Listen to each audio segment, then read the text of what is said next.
नमस्कार. गुरुक्षेत्राला प्रणाम आणि आजच्या सत्संगात सामील झालेल्या साधकांचंही स्वागत. नमस्कार.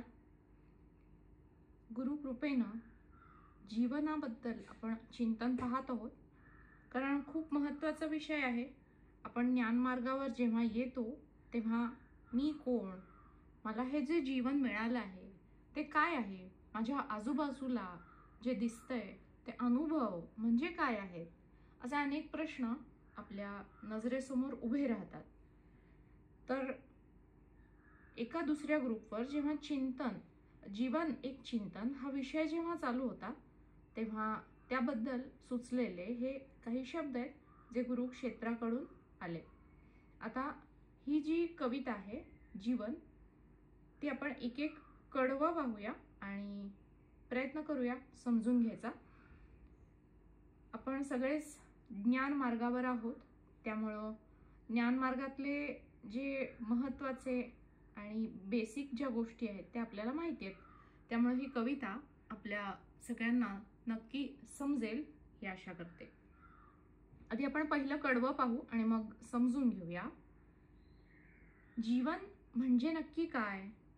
दुःखी जीव हाय हाय, अस्थिर अनुभव अभाव सुखाचा, दृश्य जगत आभास दृष्टीचा, सुखाचा भ्रम खोटा फसवा, सुखाचा भ्रम खोटा फसवा, इंद्रिये दाखवती मायेचा दिखावा, रूप रंग लहर लाटा, दुःखाच्या गटांगळ्या सुखाचा हेलकावा, तत्व नेहमी निश्चल स्थिरता, वरवर अस्थिर तरंग लाटा, खोल पाहता समुद्र स्थिरता, उथळ पाणी खळखळ फार, खोल डोहात तत्व शांतता.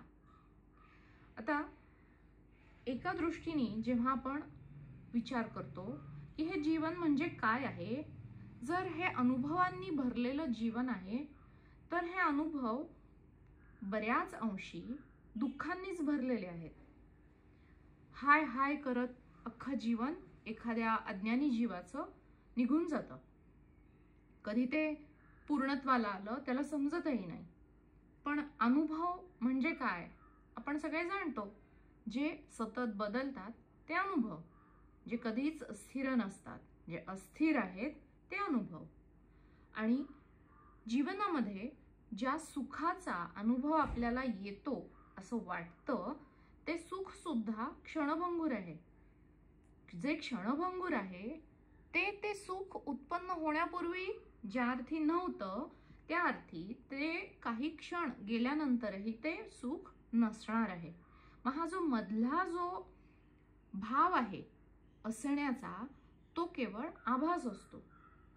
असं हे सुख आहे जे क्षणभंगुर असलं तरी ते तिथे नाहीच, त्याचा अभावच आहे. आणि हीच गोष्ट दुःखाच्याही बाबतीत. ना दुःखाने आपण आहत झालो पाहिजे, ना सुखाने आपण हुरळून गेलो पाहिजे, कारण हे दोन्हीही क्षणभंगुर आहेत. एकदा सुख आणि एकदा दुःख हा जीवनाचा हिशोब आहे किंवा हेच सत्य आहे. सतत बदलणं हेच जीवनाचं एकमेव सत्य आहे. आता दृश्य जगत हा काय आहे? दृष्टीचा आभास आहे. जे दिसतंय ते दृश्य, ते दिसतंय कशाला? दृष्टी आहे, त्या दृष्टीला दिसतंय. पण जे दिसणं आहे तोही आभास आहे. काहीतरी बदलल्याशिवाय ते दिसणार नाही, नजरेला त्याचा अनुभव होणार नाही. त्यामुळे जे दिसतं त्याची सत्ता कधीच नसते आणि जे दिसत नाही तेच खरं म्हणजे तत्व आहे, जे कधीही अनुभवायला येत नाही. पण ह्या जगामध्ये इंद्रियच आपल्याला दाखवून देतात. मायेमधले जे जे अनुभव आहेत ते आपल्याला इंद्रियांच्या माध्यमातूनच होतात. सुखाचा भ्रम खोटा फसवा, इंद्रिय दाखवती मायेचा दिखावा. मायेमधले जी काही पंचमहाभूत आहेत ती पंचमहाभूत म्हणजे पृथ्वी, आप, तेज, वायू आणि आकाश, ह्या पंचमहाभूतांनी जे काही पदार्थ बनलेत, वस्तू बनल्यात, व्यक्ती, वृक्ष, ज्या काही गोष्टी बनल्या आहेत त्या सगळ्या इंद्रियांच्या माध्यमातून आपल्याला त्यांचं ज्ञान होतं. म्हणजे हे ज्ञान कशाचं आहे? मायेचं ज्ञान आहे. पण ही मायाच मुळात वास्तवच नाहीये ना, माया ही अस्तित्वातच नाहीये. म्हटलंय आपल्या शास्त्रांमध्ये, ब्रह्म सत्यम जगन मिथ्या. ब्रह्म हे एकच सत्य आहे, केवळ ब्रह्म ह्या तत्वाचीच केवळ सत्ता आहे आणि हे जे जग आहे ते मिथ्या आहे. मिथ्या म्हणजे काय? स्वप्नाप्रमाणे. स्वप्नातल्या गोष्टी कधी खऱ्या असतात का? पण ते स्वप्न पडल्यावर त्यात होणारे अनुभव जितके सत्य आहेत ना, तितकंच हे जीवन सत्य आहे. फक्त आपलं रात्रीचं जे स्वप्न आहे ते 1 तासाभराचं 2 तासाचं असेल, तर हे जीवन अख्खं 100 वर्ष 80 वर्षांचं असं हे लांब लचक स्वप्न आहे. पण हे स्वप्न होतं हे जीवाला कधी कळेल? ह्या स्वप्नातून जागत झाल्यावर. मग ह्या स्वप्नातनं जागतो कधी होईल? ज्या क्षणी मृत्यू होईल त्याच्या देहरूपी अस्तित्वाचा जेव्हा मरण होईल, तेव्हा ते जे चैतन्य असेल त्या चैतन्याला जागृती येईल आणि ह्या स्वप्नातून ते चैतन्य जाग होईल. अशी गमतीची गोष्ट आहे खरी, पण जे आपल्याला दिसतंय तो केवळ इंद्रियांचा खेळ आहे, दिखावा आहे. सुखाचा भ्रम खोटा फसवा, इंद्रिय दाखवती मायेचा दिखावा. रूप, रंग, लहर, लाटा. आता इंद्रियांच्या माध्यमातून काय काय दिसतं आपल्याला? वेगवेगळे रूप दिसतात, वेगवेगळे रंग दिसतात. पण आकाशामध्ये दिसणारे जे इंद्रधनुष्य आहे त्यात कोणताही रंग आकाशावर असा पेंटिंगनी कॅनव्हासमध्ये काढल्यासारखा तिथे काहीही नसतं. तशीच ही वेगवेगळी रूप आहेत, वेगवेगळे जीव आहेत. जसं लाटेचं काही अस्तित्वच नाहीये. तत्व काय आहे? समुद्र हेच तत्व आहे. त्याच्यावर उठलेला एक आकार निमित्त मात्र, काही क्षण उठणारा आकार म्हणजे लाट आहे. तसं हे जीवन आहे की जे भासतंय, पण तत्व एक ब्रह्मतत्व जे आहे त्याचीच केवळ सत्ता आहे. इंद्रिय दाखवती मायेचा दिखावा, रूप, रंग, लहर, लाटा. दुःखाच्या गटांगळ्या सुखाचा हेलखावा, तत्व नेहमी निश्चल स्थिरता. दुःखाने आपण आहत होतो, पार तळाशी जाऊन गटांगळ्या खातो त्या दुःखामध्ये, आणि सुख आलं की अलगद तरंगतो लाटेवर. मग तो हेलकावा जो सुखाचा आहे तोही खरा नाही आणि दुःखाने खाल्लेल्या गटांगळ्या त्याही खऱ्या नाहीत. कारण जे काही अस्थिरता आहे, खालीवरपणा आहे, हे जे जीवन आहे ते जीवनच मुळात मिथ्या आहे. मग जी काही अस्थिरता आहे ती वास्तव नाही, तो केवळ भ्रम आहे, भुलावा आहे. तत्व नेहमी निश्चल स्थिरता. ही स्थिरता आपल्याला समुद्रात कुठे पाहायला मिळते? तळाशी. खोल पाहता समुद्र स्थिरता. खोल जाऊन पाहिलं तर शांत आहे, तिथे काही लाटा नाहीत, खळबळ काही माजलेली नाही. पण उथळ पाणी खळखळ फार. उथळ पाण्यालाच खळखळाट असतो. एखादा झरा बघा, किती झरझर झरझर पुढे गेल्यावर खळखळ खळखळ आवाज येत असतो पाण्याचा, पण त्या पाण्याला खोली नसते. जिथे खोली आहे तिथे स्थिरता आहे. हे तत्व पार खोलामध्ये अगदी आत दडून बसलेलं आहे, त्याची अनुभूती नाही येत, असं हे तत्व आहे. आणि बाहेर वर वर दिसणारे हे जे जीवन आहे हे समुद्राच्या केवळ पृष्ठभागावर असणाऱ्या लाटांप्रमाणे आहे. कधी त्या सुखाच्या असतील, कधी दुःखाच्या असतील, कधी पाप पुण्य, कधी यश अपयश, पण सगळंच भुलावा आहे, सगळंच भ्रम आहे, क्षणभंगूर आहे. मग स्थिर काय आहे? जे आतमध्ये दडून बसलेलं जे तत्व आहे, जे खोल आत गेल्यावर सापडतं, तेच नित्य आहे, सत्य आहे, अविनाशी आहे. पुढचं कडवं बघू. अस्थिर अनुभवांचा नित्य द्रष्टा, अज्ञानातून दुःख, दुःखातून चकवा. आता हा चकवा कसला आहे? जीवन ह्याची व्याख्या करताना जीवनामध्ये वन हा एक शब्द आहे. वनावनात फिरताना समजा आपण वाट चुकलो तर जी वणवण होते, वणवण भटकणे हा एक शब्द मराठीमध्ये वापरला जातो. वणवण भटकणे ह्याचा अर्थ असा की रस्ता न सापडल्यामुळं किंवा रस्ता चुकल्यामुळं जी काही लांब लचक सफर होते ती म्हणजे वणवण भटकणे. आणि त्यातून काही खोल जंगलामध्ये गेल्यावर कधी कधी चकवा लागतो. आता हा चकवा हे काय प्रकरण आहे? आपण त्याच रस्त्यानी तिथूनच गोल गोल पुन्हा फिरत राहतो, त्याला चकवा म्हणतात. आणि कळतच नाही. जेव्हा आपल्याला 6-7 वेळेला आपण त्याच रस्त्याने जातो आणि काहीतरी आपण खुणा ठेवतो की अरे आपण इथून गेलो होतो का, तर लक्षात येतं अरे हो आपण इथूनच गेलो आहे आणि परत आपण इथूनच त्याच रस्त्यावरून चालतोय. म्हणजे कितीही चाललो तरी पुन्हा आपण तिथेच. त्याला म्हणतात रानातला लागलेला चकवा. असा हा जो चकवा आहे हा अज्ञानामुळं, रानामध्ये अज्ञान आहे, रानातल्या ज्या वाटा आहेत पाऊल वाटा त्यांचं ज्ञान नाहीये आणि म्हणून त्या चकव्यामध्ये तो फसलाय. तो जो कोणी भटकायला गेलेला आहे तो त्या चकव्यामध्ये फसतो अज्ञानामुळं, त्याला माहिती नाहीये त्या रानावनाची. तसा हा अज्ञानी जीव आहे, त्याला ज्ञान नाहीये. ह्या जीवनाचं सम्यक दृष्टी जी आहे, सम्यक ज्ञान त्याला नाहीये. जे केवळ इंद्रिय दाखवतायत, इंद्रिय ज्यांची अनुभूती देत आहेत तितकंच त्याला ते खरं वाटतंय आणि म्हणून तो ह्या चकव्यामध्ये अडकलाय. हा चकवा कोणता आहे? जीवनाचा चकवा आहे. हा चकवा कोणता आहे? जन्म आणि मृत्यूचा चकवा आहे. एकदा जन्माला यायचं, एकदा मरायचं.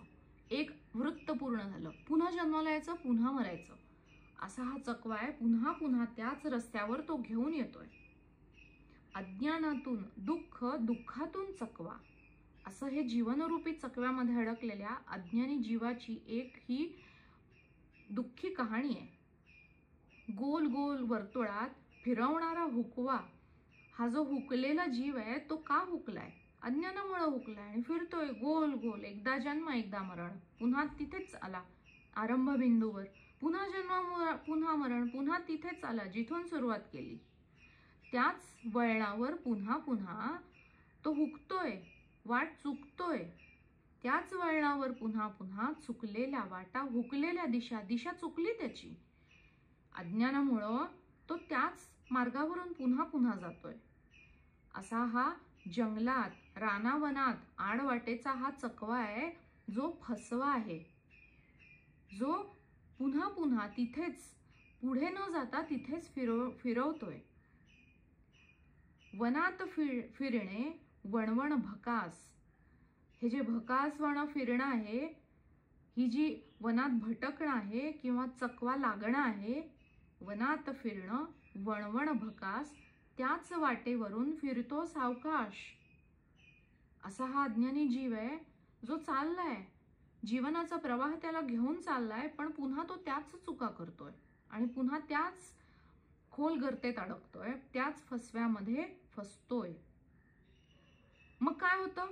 त्याला वनातनं बाहेर पडायला वाटच नाही सापडत. मग तो आहे तिथेच. संध्याकाळ होते, रात्र होते, आकाशात चांदण्या दिसायला लागतात. लुकलुक चांदण्या, गर्द आकाश.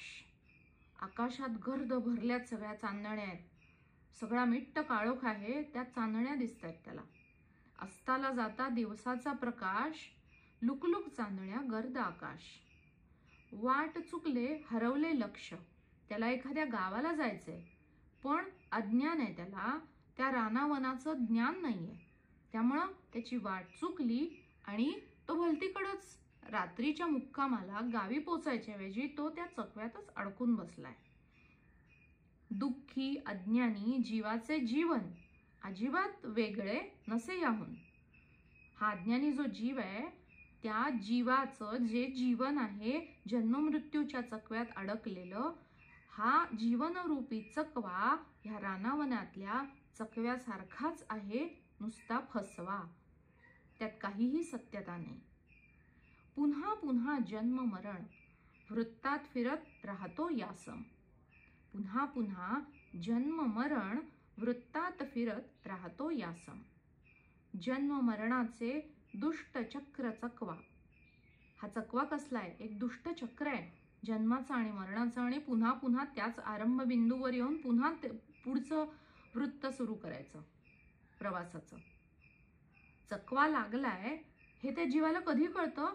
जेव्हा त्यांनी 8-10 चक्रा गोल गोल मारलेले असतात त्याच रस्त्यावरून, तेव्हा त्याला एखादी ओळखीची काहीतरी हाच दगड आहे किंवा हेच झाड आहे असं जेव्हा लक्षात येतं, तेव्हा तो लागलेला चकवा कळतो.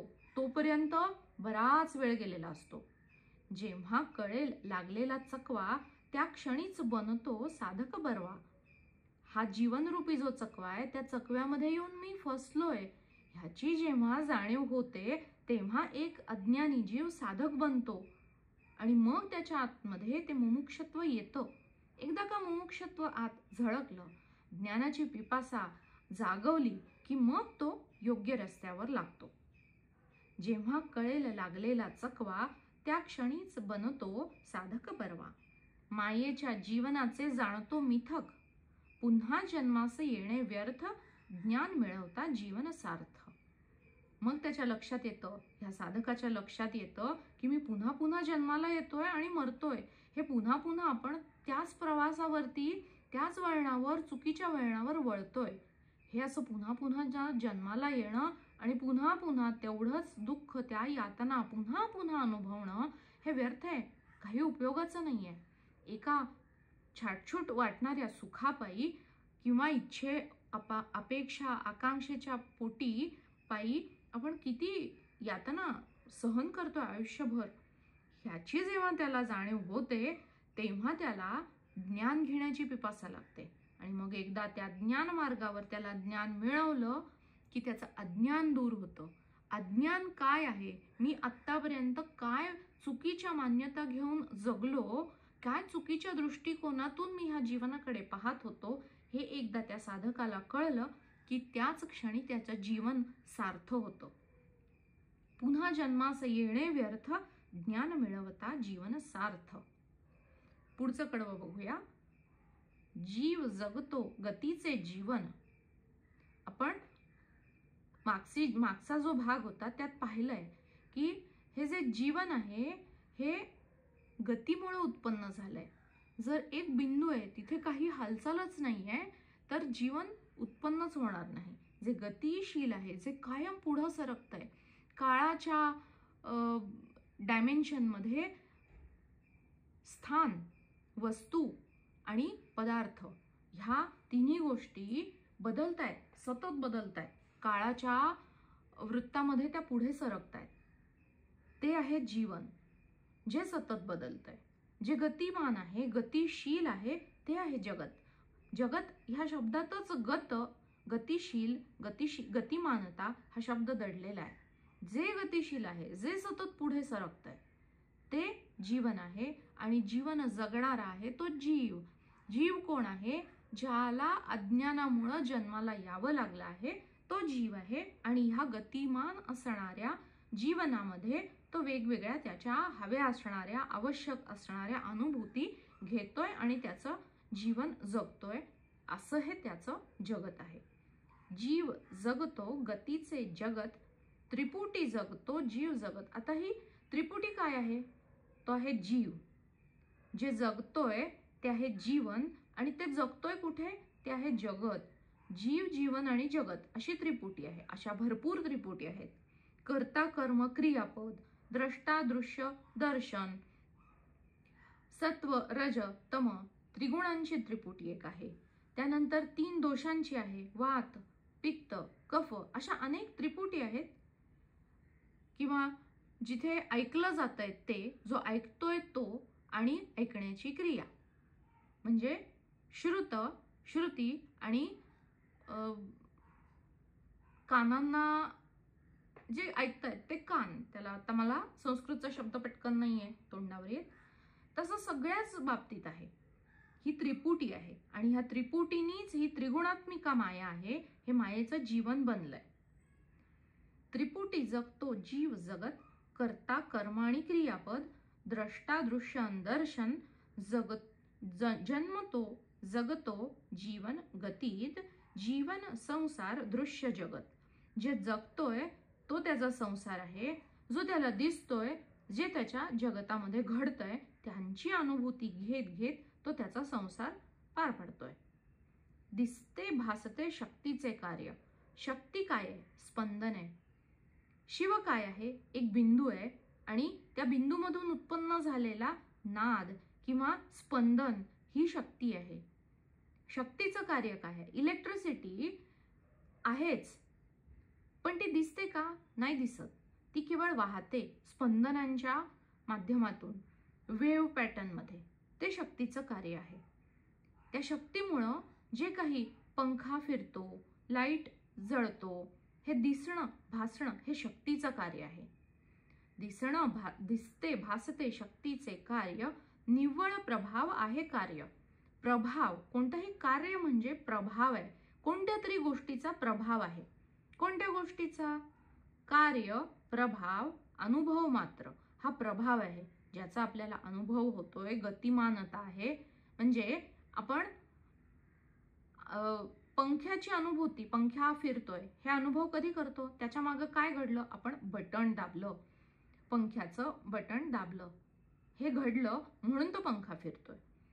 तसं काहीतरी कारण आहे ज्यामुळं हा प्रभाव दिसतोय, हे अनुभव दिसतायत जीवनातले, जे कार्यरूपाने गतिमानतेत आपण अनुभवतोय.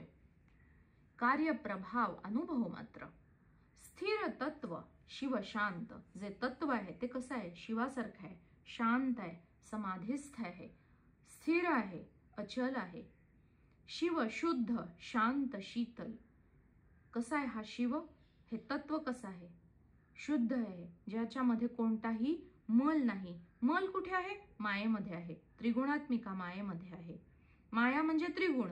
गुण आले की दोष आले, भेद आला की जे आहे त्याचा विरुद्ध ध्रुव आला, तिथे मलिनता आली. पण शिव काय आहे?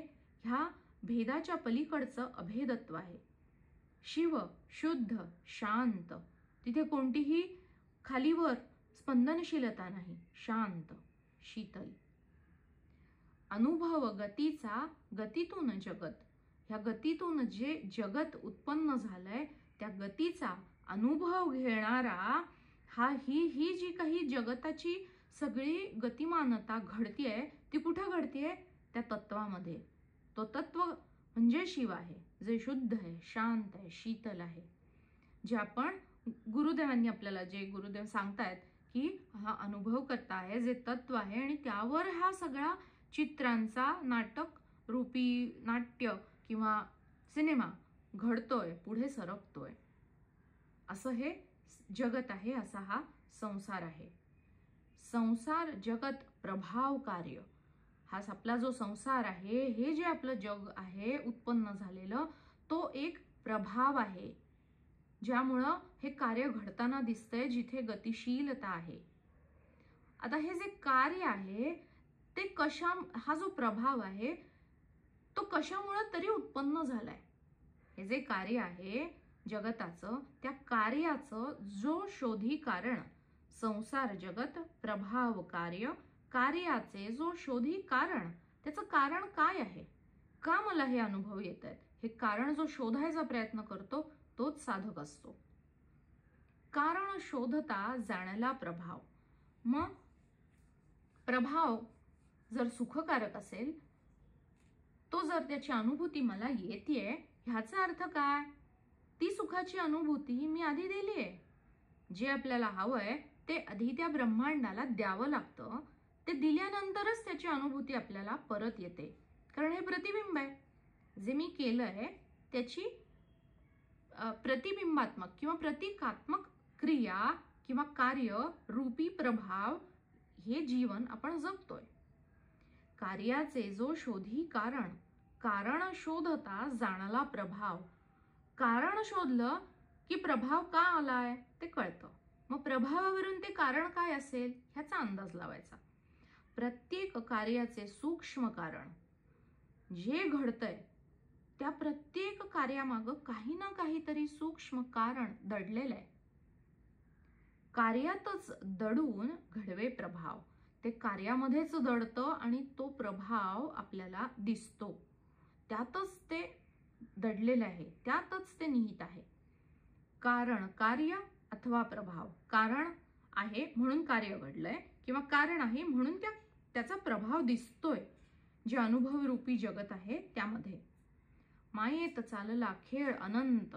असा हा कारण प्रभाव म्हणजे ते मिकी माऊस आणि लहान असताना आपण पाहायचो ना तो काय ते उंदीर आणि मांजर, तो जो काही छान खेळ चालायचा, कधी हा त्याच्यावर हावी होतोय, कधी तो त्याच्यावर हावी होतोय, एकदा तो त्याला मारतोय, एकदा हा त्याला मारतोय, असं हे कार्य कारण एकदा कारण प्रभावशाली बलशील होतंय आणि म्हणून त्याचा प्रभाव दिसतोय. त्या प्रभावातनं घडणारं कार्य इतकं बलशाली होतंय की ते पुन्हा एकदा त्या पुढच्या कार्याचं कारण बनतंय. आणि ही अशी न संपणारी शृंखला अनंत आत्तापर्यंत मायेमध्ये अनेक वेळा अनेक जन्मात हे घडत आलेलं आहे. ही शृंखला संपत नाहीये. म्हणून ही माया न संपणारी अशी ही वाढत चालली आहे त्या अज्ञानी जीवासाठी. कारण कार्य अथवा प्रभाव मायेत चालला खेळ अनंत. मायेचा हा जाणून चकवा जो जाणतो स्वतःचे अज्ञान. आता त्यांनी स्वतःचं अज्ञान काय जाणलं साधक बनून? जेव्हा मी काहीतरी कार्य करतोय त्या कार्याचा काहीतरी प्रभाव दिसतोय म्हणून मी कार्यच करायचं नाहीये का? असं नाहीये. ते कार्य कुणी केलं? मी तर नाही केलं. ते घडून आणलेलं आहे, कुणीतरी घडून आणलंय. त्या कार्याचं मी करता नाही. आणि त्या कार्याचं जे काही फळ आहे त्या फळाचीही मला आशा नाही. मग ते कार्य माझ्याकडनं घडलं पण घडून सुद्धा ते घडलंच नाही. अशा पद्धतीने जेव्हा हा साधक आपल्या अहंकाराला दाबून टाकतो, निःशेष करायचा प्रयत्न करतो आणि त्या घडलेल्या प्रत्येक कार्याचा जे काही फळ आहे मा फलेषु कदाचन. सांख्ययोगामध्ये भगवंतांनी गीतेत सांगितलंय कर्मणी एव अधिकार असते. कर्म करणे हा एकच तुझा अधिकार आहे. मा फलेषु कदाचन. त्या कर्माच्या फळाची अपेक्षा करणं हे तुझ्या अधिकारात येतच नाही. त्यामुळे त्या फळाची अपेक्षा सोड. का सोडायची? कारण त्या फळाच्या आशेने मी पुन्हा जन्माला येतोय ना. मग आपल्याच कल्याणासाठी भगवंत सांगतायत त्या फळाची आशा करू नको. फक्त तुझं कार्य माझा स्वधर्म आहे. हा देहरूपी जीव आहे तो जन्माला आलाय ना, त्या देहाला जिवंत ठेवण्यासाठी जे करणं आवश्यक आहे ते तो घडवून घेतोय माझ्याकडून. त्यात माझं काहीच नाही. भगवंत सगळं तुझंच आहे.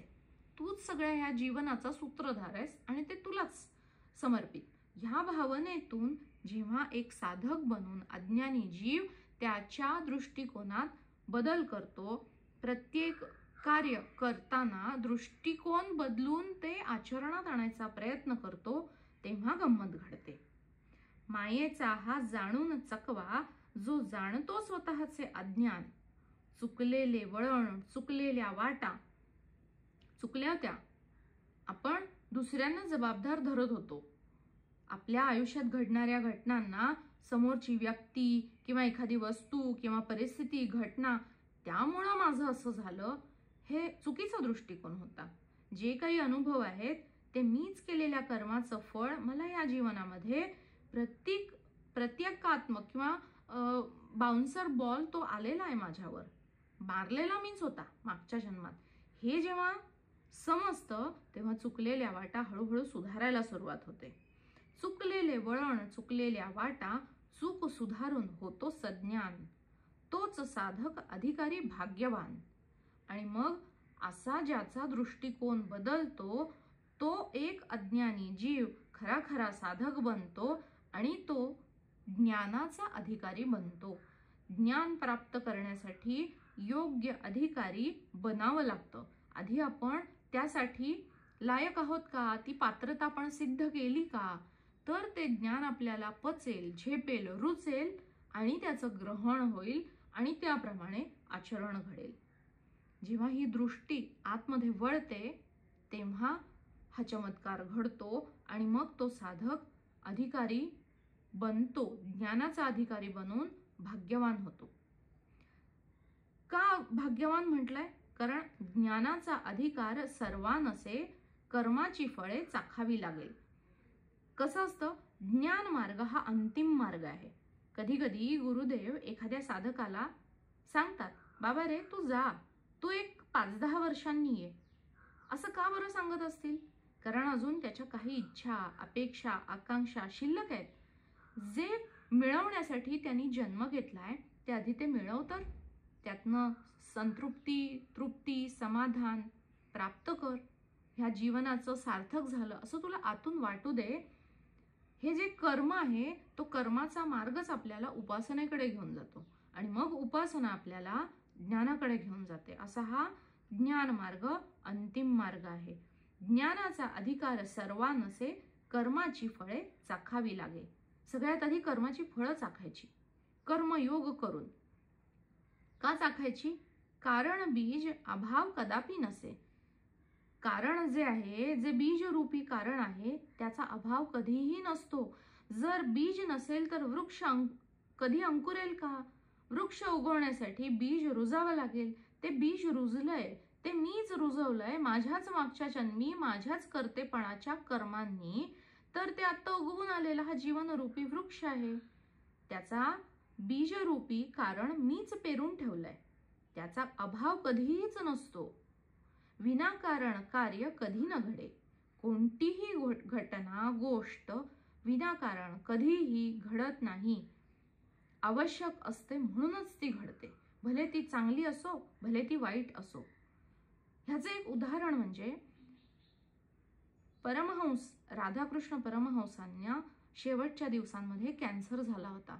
कोणीतरी एका साधकाने सांगितलं, तुम्ही माँ कालीकडे का नाही मागून घेत? ती तुमच्याशी एवढी बोलते, ती प्रसन्न आहे, तुम्ही एवढे सिद्ध पुरुष आहात, तर ते कॅन्सरचं हरण करून टाक, असं तुम्ही का नाही मागत तिच्याकडे? मी मागू का तुमच्यासाठी? तर ते म्हणतात, नाही नाही रे बाबा, असं अजिबात करू नकोस. जे घडणं आवश्यक आहे तेच ती घडवून आणतीये. आणि ते जर का मी आत्ता पुढे ढकललं तर माझी ही जीवन यात्रा अधिक लांबेल. मला हा लांबचा प्रवास नकोय. पुन्हा मला त्या चकव्यामध्ये फसायचं नाहीये. त्यामुळे जे आहे ते इथेच अनुभवूया. जर दुःख असेल तर हे आपण समजून घेऊया की हे आवश्यक आहे. ते दुःख मला काय शिकवतंय ते शिकायचा प्रयत्न करूया आपण. ते काहीतरी शिकवतंय. कोणत्या प्रकारचं दुःख आहे? मानसिक आहे, आर्थिक आहे, शारीरिक आहे, अधिभौतिक, आध्यात्मिक, कोणतं आहे? त्या प्रकारचा त्रास, त्या प्रकारचं दुःख मी कधीतरी दिलेलं आहे, कुणाला तरी दिलंय. ते मला ह्या जीवनामध्ये आज ह्या व्यक्तीच्या, ह्या वस्तूच्या किंवा ह्या परिस्थितीच्या माध्यमातून ते अनुभवायला येतंय. धन्यवाद. ज्या माध्यमातून त्याचा अनुभव येतोय त्याला धन्यवाद देऊन आपण जेव्हा पुढे जातो तेव्हा ना त्या व्यक्तीबद्दल मनामध्ये द्वेष, रोष काही उरतच नाही. भले ते घडायला वेळ लागेल पण कालांतरानं ते नक्की घडेल. ज्ञान मार्गच असा आहे जे आपल्याला हे घडवून आणायला भाग पाडतो. जे आपल्या कल्याणाचं आहे ते हळूहळू घडतं. पचायला जड असतं, हळूहळू पचतं. योग्य काळी जरूर पचतं. गुरुकृपेनं जरूर घडतं. ज्ञानाचा अधिकार सर्वांनसे, कर्माची फळे चाखावी लागे. कारण बीज अभाव कदापि नसे. विनाकारण कार्य कधीच न घडे. घडा पुण्याचा देवलोक मिळे. लोकांना पुण्य कमवायचा फार सोस असतो, हौस असते. पुण्य कमवलं की देवलोक मिळतो. पण देवांनाही ह्या कर्माच्या चक्रातून सुटका नसे. त्यांना जर स्वतःला मोक्षप्राप्ती करून घ्यायची असेल तर पुन्हा डाऊनग्रेड होऊन मनुष्य म्हणून मनुष्य योनीत जन्म घ्यावा लागेल, तरच मुक्ती संभव आहे, नाहीतर नाही. घडा पुण्याचा देवलोक मिळे. देवांनाही त्यातून सुटका नसे. सगळ्या काळी सगळी स्थळे, सगळ्या काळी सगळी स्थळे अदृश्य नारायण सर्वत्र वसे. हा नारायण काय आहे? तत्व आहे. नारायण निर्गुणी नारायण आहे. तो त्याच्यामध्ये ना कोणते गुण आहेत, ना रूप आहे, ना रंग आहे. ते तत्व आहे. अदृश्य नारायण सर्वत्र वसे. कुठे कुठे? सगळ्या काळी सगळी स्थळे. प्रत्येक कार्यात व्याप्त सूक्ष्मत्वे. सूक्ष्मपणाने ते प्रत्येक प्रभाव जो काही घडतोय जगामध्ये त्या सगळ्यात हे नारायण रूपी तत्व सूक्ष्मत्वानं व्यापून आहे. आणि मग घडतंय काय? हे जे जीवन आहे, जे दृश्य जगत आहे ते दिसतंय ना. हे गुणांनी भरलेलं सगुण त्याचं जे जो काही मायेचा खेळ चालला आहे त्या सगुणातून निर्गुणी अयन घडे. तोच घडवतो. कसं घडवतो? ह्या ज्ञानदृष्टीनं ज्याला त्यातून बाहेर पडायची आस लागते त्याला गुरुकृपेनं त्याला तिर्यक गती म्हणतात. म्हणजे शेतामध्ये बघा गोफण असायची. गोफण म्हणजे काय? एक दगड त्या दोरीमध्ये बांधलेला असायचा. तो 10-15 सर्कल फिरवलं आणि ती गती थोडी कमी किंवा जास्त झाली की तो दगड त्यातनं बाहेर पडायचा. हे जे बाहेर पडण्याची जी तिरकी टँजेन्शियल गती आहे ती गुरुकृपेनं मिळते ह्या सामान्य जीवाला त्याच्या अज्ञानरूपी दुष्टचक्रातनं बाहेर पडण्यासाठी. आणि हे कोण घडवून आणतंय? हे तत्वच घडवून आणतं. सगुणातून निर्गुणी अयन घडवे, वर्तमान कर्म निष्काम भावे. आता हे कसं घडेल? वर्तमानामध्ये आज जे काही मी कर्म करतोय, जे काही कार्य करतोय, त्या प्रत्येक कार्यात मी केवळ निमित्त मात्र. त्यातनं ना मीपणाचा काही अहंभाव आहे, कर्ता भाव आहे, ना त्या कर्मातनं मला कोणत्याही फळाची अपेक्षा आहे. पण मी जन्माला आलोय ना, हा माझा देह मला मिळालाय ना, मग त्या देहामध्ये राहण्यासाठी जे आवश्यक आहे ते कार्य मी करतोय. कसं? निष्काम भावे. वर्तमान कर्म निष्काम भावे, बीजाचा नाश सहज घडवे. आजचे कर्म उद्याचा प्रभाव. आज जे काही माझं कर्म मी करतोय त्या मीपणामुळं किंवा त्या केलेल्या कर्माच्या फळाच्या आशेने माझा भविष्यकाळ मीच घडवत असतो. तो जो उद्या दिसणारा प्रभाव आहे तो आज केलेल्या कर्माचं फळ असतं. पण जर मी आज केलेलं कर्म अहंकार शून्य आणि निष्काम भावातून केलं तर बीज उत्पन्न होईल का? होणारच नाही. उद्याचा जो प्रभाव आहे तो पुसून टाकला जाईल. आजचं कर्म उद्याचा प्रभाव. कर्म मार्गच पुढे प्रशस्त कल्याण. ह्या कर्म मार्गावर चालूनच पुढे कल्याणाचा मार्ग प्रशस्त होत असतो. कारणच शिल्लक न उरता. आता कारणच शिल्लक नाही उरलं, कारण मी केलेलं जे कार्य आहे ते कार्य करून सुद्धा न केलेल्याच कार्याच्या गणतीत ते येतंय. अकर्ता होतोय मी, अकर्म माझ्याकडनं घडतंय. मग काय झालं? कारणच शिल्लक नाही राहिलं. कारणच शिल्लक न उरता संपेल सगळा कार्य कारण प्रभाव. हा कार्यकारणाचा जो खेळ चालला आहे तो खेळ संपुष्टात येईल. कसा? आभूषण प्रभाव सोनं तत्व. तत्व हे काय आहे? सोनं आहे. सोन्यामध्ये वेगवेगळे आकार, त्याचं वेगवेगळं ढंग, त्याच्यामध्ये काय काय जडवलेली रत्न, हे ते झालं आभूषण. तसं घडा कार्य माती कारण. माती हे कारण आहे. ह्या मातीमधून त्याला आकार दिला गेला आणि मग घडा बनला. कार्यातच व्यापलेले जाणता कारण. म्हणजे या घड्यामध्ये माती व्यापूनच आहे ना घड्याला. ते जे कारण आहे घड्याला बनण्याचं ते त्या घड्यामध्येच व्याप्त आहे. असं हे आपलं जीवनरूपी घडा आहे, ते कारण त्यातच व्यापलेलं आहे, आतमध्ये आहे सूक्ष्मत्वाने. अज्ञान आवरण जगताचे कारण. असं हे जगताचं जे काही आवरण आपल्या भोवती पडलेलं आहे ते आपल्या जीवावरचं अज्ञान आहे, त्या अज्ञानामुळे उत्पन्न झालेलं आहे. असं हे जगत आहे. अज्ञान आवरण जगताचे कारण. कर्ता भाव अहम त्यागता समर्पण. जेव्हा हे समर्पण घडतं ती खरी उपासना. जे तत्व आहे, जे गुरुतत्व आहे, मग आपल्या श्रद्धेप्रमाणे जो कुठलाही देव माना. 10 विष्णूचे अवतार आहेत त्यापैकी कुठलाही सगुणातला त्याचा अवतार असू दे, त्या परमेश्वराच्या चरणी जेव्हा हा आपला अहमभाव गळून पडेल, तो त्याच्या चरणी आपला जेव्हा त्यागला जाईल तेव्हा समर्पणातून उमगेल खेळाचं मर्म. गुरुकृपेनं ह्या मायेच्या खेळाचं जे मर्म आहे ते उमगेल. खेळ समजेल कार्यकारण. कर्माच्या गर्भात फलरूपी कार्य. अहंतेचे ओझे जन्माचे वीर्य.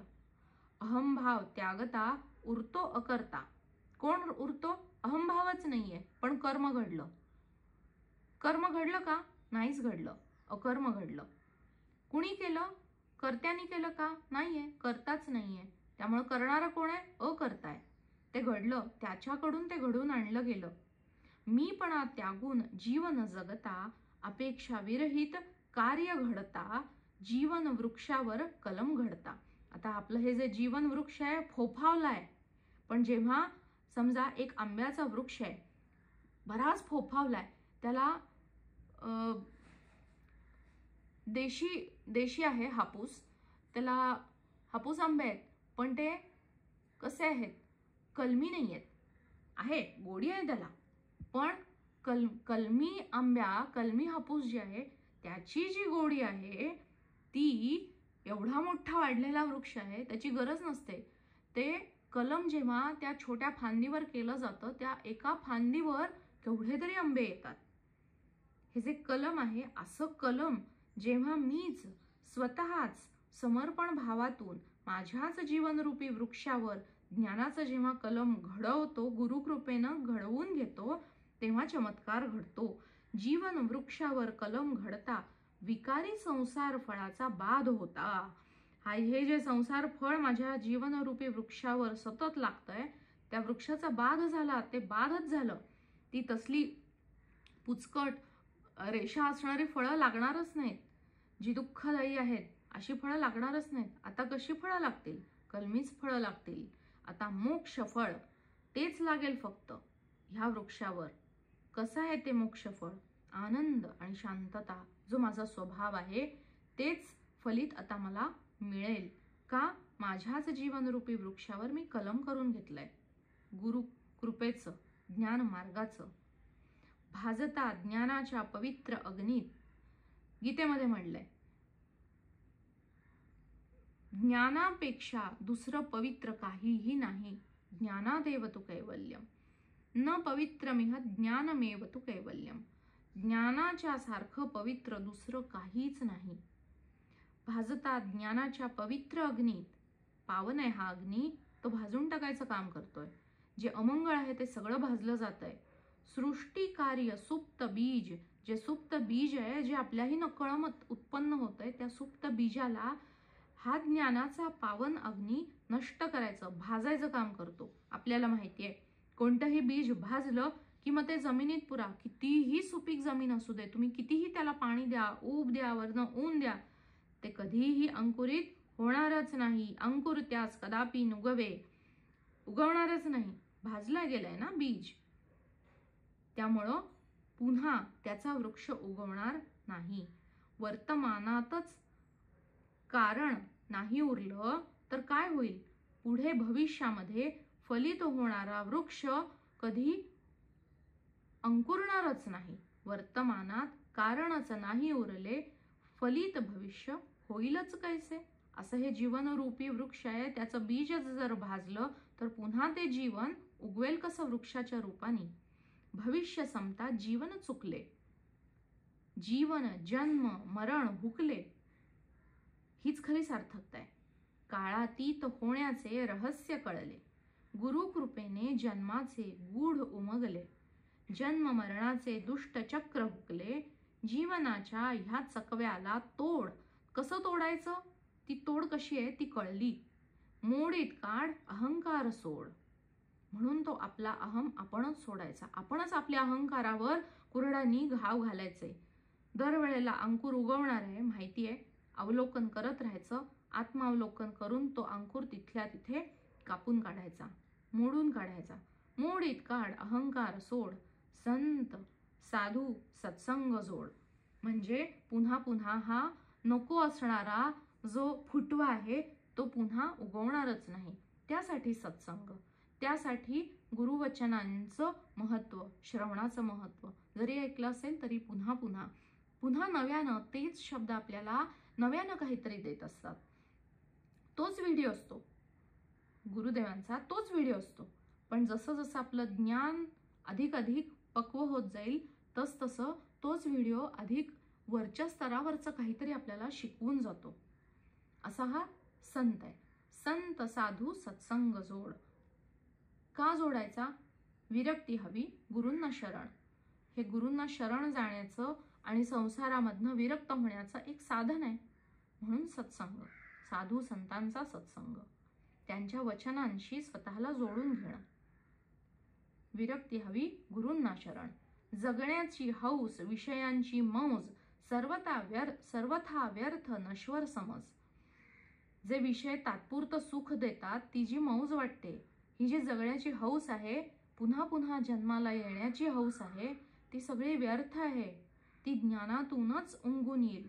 ज्ञानातूनच त्याच्या मागचं जे गुपित आहे, ते इंगित, ते गुपित, ते रहस्य, ते गुरुकृपेनेच समजेल. आणि जिथे काही सत्यताच नाही, जो केवळ भ्रामकता, एक भ्रम आहे, बुद्धीचा भ्रम आहे, एक विलास आहे, बुद्धिविलास आहे, त्या भ्रमजाळात, त्या मृगजळामध्ये जगण्यात काही हशील नाही. हे जेव्हा कळेल तेव्हा खरी ज्ञानाची मौज आहे, एक कैफ आहे. जगण्याची हौस, विषयांची मौज सर्वथा व्यर्थ, नश्वर समज. प्रत्येक कर्म घडावे अकर्म. म्हणजे काय? कर्म घडून ते घडलंच नाही. का नाही घडलं? कारण ना तिथे करता उरलाय, ना कर्माच्या फळाची अपेक्षा आहे. काहीच नाही, फक्त घडतंय ते. जसा नदीचा प्रवाह पुढे पुढे जातो, त्यात नदीला काही मी केलं, मी ह्या गावाला हरित केलं, काही करतेपणा नाही. ती बस पुढे धावतीये. त्याच्यात काहीही अपेक्षा नाही की ह्या गावानी माझं स्तुतिगान करावं. काही नाही, काही नाही, बस ती धावते. एक प्रकृतीचा नियम आहे. त्या स्वभावगत तिची जी काही प्रकृती आहे त्याप्रमाणे ते घडतंय. तसे आपण जर प्रकृतीशी स्वतःला संलग्न करून घेत पुढे पुढे जात राहिलो, तर प्रत्येक कर्म अकर्म घडेल. प्रत्येक कर्म घडावे अकर्म. कृपावश कळले मायेचे वर्म. आणि कृपा जर गुरूंची झाली, आपण सतत जर गुरूंच्या सत्संगात, गुरूंच्या विचारांशी स्वतःला जोडून घेत राहिलो, तर हे जे मायेचं वर्म भले बुद्धीने कळलं असेल, पण ते कळलेलं वळणं ही खूप मोठी एक मेख असते ज्ञानबाची. तीही अवतरित होईल आपल्या जीवनामध्ये, आचरणामध्ये आणणं हळूहळू जमू लागेल. कुठल्या वळणावर कसं वळायचंय, कुठे तो चकवा आहे तो कसा ओलांडायचा आहे, हे हळूहळू गुरुकृपेनं उमगायला लागतं. कृपावश कळले मायेचे वर्म. आता शेवटचं कडवं बघूया. माती विना घड्याचे अस्तित्व नसे. बघा बरं, जर मातीच नसेल तर घडा उत्पन्न होईलच कसा? माती आहे, त्या मातीपासूनच तर घडा बनतोय. घडा असो, सुरई असो, भांड असो, काही असो, आकार देणारा तो आपल्या इच्छेने आकार देईल, पण घड्याचं अस्तित्व मातीशिवाय नाही. म्हणजे घडा हा आकार आहे आणि माती हे तत्व आहे. मातीच मातीचे कारण असे. म्हणजे काय आहे? मातीचा आकार बनण्याचं कारण काय बनलं? मातीच बनली. तत्वातच तत्वाचे सुप्त बीज लपलेले. जे तत्व आहे त्या तत्वातूनच हा जो असार पसार आहे, मायेचा भ्रम आहे, एक स्वप्नरूपी जीवन आहे, त्या जीवनाची उत्पत्ती झाली आहे. की खरं म्हणजे जी झालेलीच नाही, पण जी भासतीये नजरेला. हे कशातनं उत्पन्न झालंय? तत्वातूनच. आणि आहे काय? ते तत्वच आहे.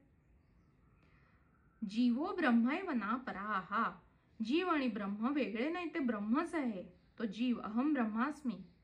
हे कधी कळेल? पण जे तत्वाच्या भोवती जे असार जमलेलं आहे, ते अज्ञान जेव्हा बाजूला आहे, तेव्हाच कळेल की मीच ब्रह्म आहे, मीच ते तत्व आहे. अनुभव करणारा मीच आहे तो. ते अनुभव आणि मी वेगळे नाहीच. अनुभव मुळात नव्हतेच, त्याची कधी सत्ताच नव्हती. सत्ता केवळ तत्वाचीच. ते तत्व म्हणजे ब्रह्म म्हणजे मीच, तो द्रष्टा मीच. तसं मातीचे कारण असे तत्वातच तत्वाचे सुप्त बीज लपले. स्वचे कारण स्वतःतच दडले. माझ्यातच ह्या माझ्या जीवनाचं कारण दडलेलं आहे. स्वयंभू तत्वाचे रहस्य खुलले. गुरुकृपेनं हे घडतं की हे जे तत्व आहे, जे स्वयंभू आहे, ते स्वयंभू म्हणजे काय? ते स्वतःतनच उत्पन्न झालंय. स्वतःनेच त्यांनी स्वतःला उत्पन्न केलंय. जे म्हटलंय ना की शिवानी स्वतःच्याच शरीरातनं त्याची अर्धांगिनी पार्वती शक्ती स्वरूपा उत्पन्न केली, तशीच मी केलेली आहे. जे सायंटिस्टनी पण आपल्याला सांगितलं, आपण शाळेत शिकलोय, रक्तामध्ये एक्स आणि वाय दोन्ही आहेत. स्त्री आणि पुरुष दोन्ही जीन्स आहेत. माझ्यातच हे माझं असण्याचं सुप्त बीज कारण दडलेलं आहे. स्वचे कारण स्वतःच दडले, स्वयंभू तत्वाचे रहस्य खुलले. आकार, वेगवेगळे आकार, मग ते वस्तूंचे असोत, वेगवेगळे छोटा मोठा लांब आखूड आकार, रंग, सप्तरंग आहेत, अनेक रंग आहेत. रूप, वेगवेगळे रूप, काही सुंदर काही कुरूप, काही छोटे काही मोठे, अनेक रूप आणि अनेक स्थान. आकार, रंग, रूप, स्थाने निर्गुण शिवतत्व गुणात नटले. ते सगळीकडे आहे ना, सगळ्या आकारात ते आहे, सगळ्या रंगांमध्ये ते व्यापलेलं आहे, सगळ्या रूपात तेच तर नटलेलं आहे. आणि ते कुठे नाही, सगळीकडे आहे, कणाकणात व्यापून आहे. हर कंकर में शंकर, रोम रोम में राम, राम सर्वत्र आहे. तसं हे तत्व आहे, ते निर्गुण आहे, ते सगळीकडे आहे, त्याच्याशिवाय अस्तित्वच नाही. निर्गुण शिवतत्व पण तेच गुणात नटलंय. निर्गुण शिवतत्व गुणात नटले, गुणात नटले, रंगले रमले. मग ते रंगलं, रंगामध्ये रंगलं. जसं पाणी ज्या रंगामध्ये आपण टाकू त्या रंगाचं ते होऊन जातं. तसं हे तत्व आहे, ते निर्गुण आहे, त्याला कशाचंच त्याला लेप नाही, ते कशाशीही निस्संग आहे. ते बस आहे पाण्यासारखं. त्यामुळे त्याला ज्या आकारामध्ये आपण टाकू त्या आकारामध्ये ते दिसेल, ज्या रंगामध्ये त्याला ढालू त्या रंगाचं ते बनेल. आणि ज्या ठिकाणी जिथे जिथे जाऊ तिथे तिथे ते आधीपासून असलेलंच दिसेल. असं हे निर्गुण तत्व. निर्गुण शिवतत्व गुणात नटले, गुणात नटले, रंगले रमले. गुण गुणात जरी वर्तले, गुणच गुणामध्ये वर्तन करतायत. हे जरी असेल म्हणजे तो जो निर्गुणी नारायण आहे, हा शिवतत्व आहे, ते खरं म्हणजे काहीच नाहीये, त्याच्यात हालचाल नाहीये, ते स्थिर आहे, अचल आहे. पण ते सगळे ह्या मायेमध्ये तेच तत्वच नटलंय, मायेच्या रूपात, प्रकृतीच्या रूपामध्ये. आणि ही जी त्रिगुणात्मिका माया आहे, तिचे जे त्रिगुण आहेत त्या तिन्ही गुणांमध्ये ते वर्तन करतंय जसं हवंय तसं, पण ते तत्वच आहे. हे वेगवेगळं वर्तन जरी घडत असलं वेगवेगळ्या जीवांच्या रूपाने, तरीही निर्गुणत्व तयाचे न भंगले, ते तसेच आहे. असंग, असंगोहम, शिवोहम शिवोहम, शंकराचार्यांनी म्हटलंय त्यांच्या स्तोत्रामध्ये, ते तसंच आहे. असंग आहे, अद्वय आहे, अरूप आहे, अविनाशी आहे, अचल आहे. निर्गुणत्व तयाचे न भंगले. पण कसं आहे, निर्गुण असून सुद्धा ते सगळ्या जीवांमध्ये नटलं, सगळ्या कणाकणामध्ये रमलं, सगळ्या रंगात रंगलं. ऐसा निर्गुण नारायण असे, असा हा निर्गुणी आहे, नारायण आहे. हे निर्गुण तत्व आहे, अस्तित्वाचं तत्व आहे, जे गुण रंग अनेक रूपे मिथ्या रूपात जगात रचले. त्यांनीच रचलेलं हे जग आहे, त्याचीच ही कल्पना आहे. आणि त्याच्या कल्पनेतल्या जगामध्ये ते तत्व स्वतःच रमलं, त्यांनीच रचलेल्या जगात ते नटलं, दंगलं. ऐसे निर्गुण नारायण असे, गुण रंग अनेक रूपे मिथ्या रूपात जगत रचले. ब्रह्मच मायाकार छायेत विस्तारले. जसं एक वृक्ष आहे, त्याची छाया पडते, छायेमध्ये जसा वृक्ष विस्तारलेला असतो तसं हे ब्रह्मतत्व आहे. माया ही त्याची केवळ छाया आहे किंवा प्रतिबिंब आहे. आणि हे प्रतिबिंब जे जगत आपल्याला दिसतंय, खरं म्हणजे ना छायेची कधी सत्ता असते ना कधी प्रतिबिंबाची सत्ता असते. बिंब बाजूला झालं तर प्रतिबिंब पाण्यामध्ये दिसेल का? नाही दिसणार. आकाशातला सूर्य जर गायब झाला तर रात्रीच्या अंधारामध्ये वृक्षाची सावली दिसेल का? नाही दिसणार.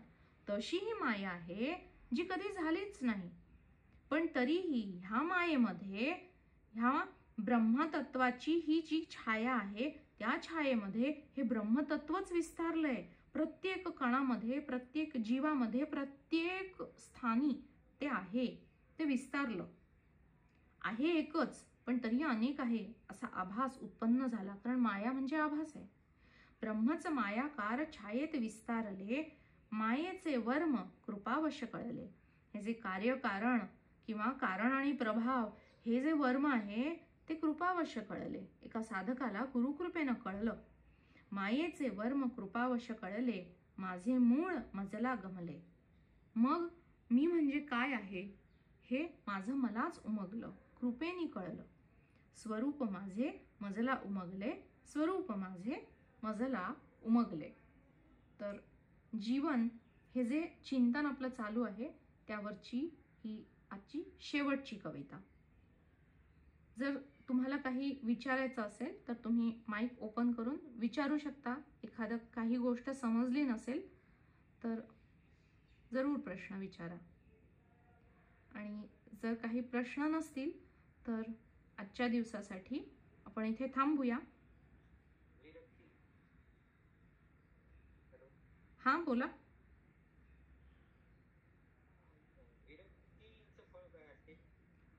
मोक्ष.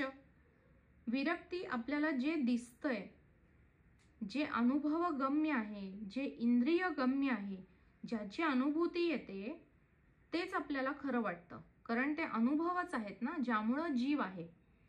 आपल्याला दिसतं, आपण खातो, आपल्याला स्पर्श होतो, आपल्याला ऐकायला येतं. हे जे 5 ज्ञानेंद्रियांनी होणारे अनुभव आहेत, त्या अनुभवांमध्ये मी जेव्हा स्वतःचं अस्तित्व पाहत नाही, म्हणजे काय, ही जी बाहेर पसरलेली त्रिगुणात्मक माया आहे, जी वेगवेगळ्या वस्तूंमधून, वेगवेगळ्या अनुभवांमधून जणू काही मी तेच आहे हे आपल्याला दाखवायचा प्रयत्न करते. मग ती एखादी व्यक्ती असेल किंवा वस्तू असेल. मी म्हणजे केवळ आई आहे का, किंवा मी म्हणजे केवळ मैत्रीण आहे का? नाही, हे देहाचे संबंध आहेत. जर मी म्हणजे देहच नाही तर मी देह का समजते, मी स्वतःला आई का समजते? ते देहाचं कर्तव्य आहे, माझं नाही. मग विरक्ती कशापासून? मी ज्या आसक्ती बाळगते त्या नात्यांच्या किंवा संबंधांच्या किंवा एखाद्या वस्तूविषयी वाटणारी जी ममता आहे, जी अतिप्रमाणात आहे, नको इतकी आहे, ती कमी करणं, कुठेही अडकून न राहणं. मिळालं ठीक, नाही मिळालं तरी ठीक. ही जी संसारातल्या दृश्य जगात दिसणाऱ्या गोष्टी, अनुभवात येणाऱ्या वस्तू, व्यक्ती, गोष्टींमधनं कोणतीही अपेक्षा न ठेवता बस वाटेला जे आपल्या आलेलं आहे ते जीवन अगदी निस्वार्थी वृत्तीनं, काहीही अपेक्षा न ठेवता जगणं म्हणजे विरक्ती. मला वाटतं तुमच्या शंकेचं समाधान झालं असेल. ठीक आहे, ओके. तुमचेही धन्यवाद सत्संगामध्ये जोडले गेल्याबद्दल. तर पुन्हा भेटूया पुढच्या सत्संगामध्ये. आजच्या सत्संगामध्ये सामील झाल्याबद्दल धन्यवाद.